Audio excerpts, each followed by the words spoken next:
একজন সিআইডির সাথে আমার পরিচয় হলো, কমার্শিয়াল ইম্পর্টেন্ট পারসন। এক ফ্লাইটে আসছে, আসার কথা বলে যে আমার 3 মেয়ে, তো আমার ওয়াইফ ডাক্তার। তো আমার প্রথম মেয়েটা যখন পেটে, আমার ওয়াইফ খুব বেশি কোরআন তেলাওয়াত করতো। তো আমি দেখলাম আমার এই মেয়েটা খুব ভদ্র, খুব নরম প্রকৃতির হয়েছে। আর আমার দ্বিতীয় মেয়েটা যখন পেটে, তখন আমার ওয়াইফের ডাক্তারের ইন্টার্নশিপের ক্লাস নেওয়ার কাজ ছিল, সারাদিন বেরোয়া লাগতো, দৌড়াতে। দেখছি আমার দ্বিতীয় মেয়েটা খুব অস্থির হয়েছে। তার মানে মা যখন বাচ্চাকে পেটে ধারণ করে, তখন মা যেই পরিবেশে তার সময় কাটায়, তার একটা প্রভাব বাচ্চার জীবনে আছে না? আপনি যদি কোরআন পড়েন, হাদিস পড়েন, বাচ্চা আল্লাহ। আর যদি জি বাংলা স্টার কিরণ মালা দেখেন, তাহলে বাচ্চাগুলো হবে ঢাকা। এই বাচ্চাগুলো টেন্ডার আওয়াজ চালানো আওয়াজ দুর্নীতি ভাবে সেঞ্চুরি করছে, চাই এখন ঠিক না? এর মিশনে বললেন ইতাআতু সাওজা ওয়া উকুল উম। কিয়ামতের আগে বিয়ের পর ছেলেদের মাকে ভুলে যাবে, স্ত্রীর পিছনে পিছনে চলবে। রাজনগরে আছে নিকা, এটাও বলা না, সারি দাও মারে বলা যাবে, ওগো মা তুমি এই ধরনের স্টেশনে আমার, তোমারই বদলে রয়েছে জান্নাত। ওগো মা তুমি এই ধরনের স্টেশনে আমার, তোমারই বদলে রয়েছে জান্নাত। সুবহানাল্লাহ। আমাকে আর আপনার জন্ম দিতে যে আমার আর না কতটুকু কষ্ট করেছে শুনে। একজন সুস্থ মানুষ 45 মিনিট পেইন বা ব্যথা একসাথে সহ্য করতে পারে। ব্যথার তীব্রতা যদি 45 মিনিটের বেশি হয়, লোকটা হয় বেহুশ হবে না, মরে যাবে।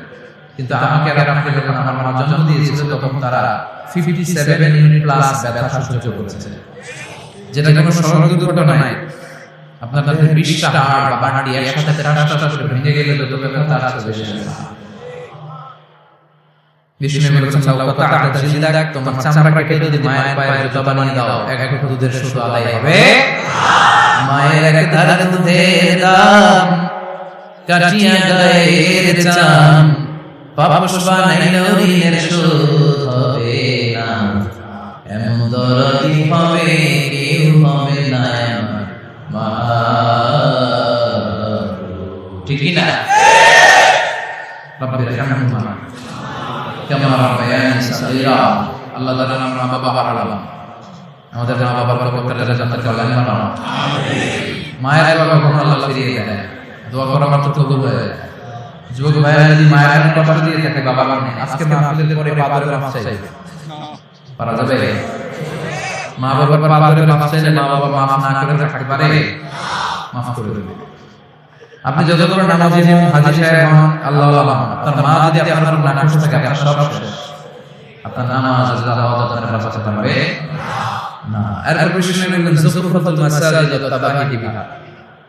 কিয়ামতের আগে মসজিদ নিয়ে দলাদলি শুরু হবে, রাজনগরী তা নাই আছে, মসজিদ নিয়ে দলাদলি। আর মসজিদ অতিমাত্রায় ডিজাইন করা, তোরা বানাইছিস ইন্ডিয়ান টাইলস দিয়ে, আমরা বানানো আমেরিকাতে টাইলস আছে না? কিন্তু মসজিদে যাইতে হবে, নামাজ পড়তে হবে, খালা লাগে পড়তে হবে, বক্তব্য বানাইতে হবে, এই টেনশন। বিশ্বনবীর মসজিদে নববী ছিল বালুর মসজিদ। জোরে বলো কিসের মসজিদ?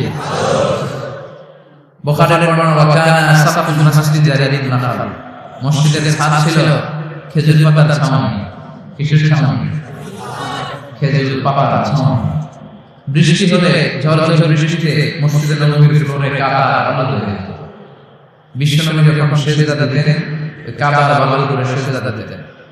সাহাবারা বলেন, বিশ্বনবী নামাজ শেষে যখন আমাদের দিকে ঘুরে বসতো, হাত্তা রাআইতু আসফালা সুজুদি ফি জাবহাতি, আমরা বিশ্বনবীর কপালে মাটি কাদা বালু চিহ্ন দেখতে পেতাম। আমাদের মসজিদগুলো এখন আবাদ শোনা, আমরা যখন বেশি বেশি মসজিদে যাই, জামাতে নামাজ পড়ি, মসজিদের সাথে যেন আমরা সম্পর্ক বাড়াই। কিয়ামতে যদি 7 শ্রেণীর ব্যক্তি আল্লাহ আরশের নিচে ছায়া দিবে, এর মধ্যে এক শ্রেণী হচ্ছে যে লোকের অন্তরটা মসজিদের সাথে মিলে যায়। মসজিদে যাবেন তো 5 ওয়াক্ত সালাত জামাতের সাথে আদায় করতে হবে। আল্লাহ তাআলা তৌফিক দান।